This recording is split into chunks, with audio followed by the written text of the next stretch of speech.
When I do Shinrin-yoku in the rain, I notice the smell of the forest changes, and the sound of rain erases noise in my head.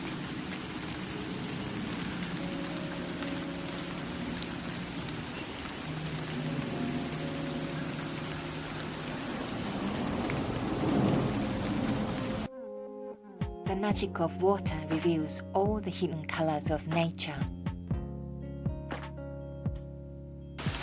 Every time I take a step, I enjoy breathing in the moist air and thick forest aroma which enters my body.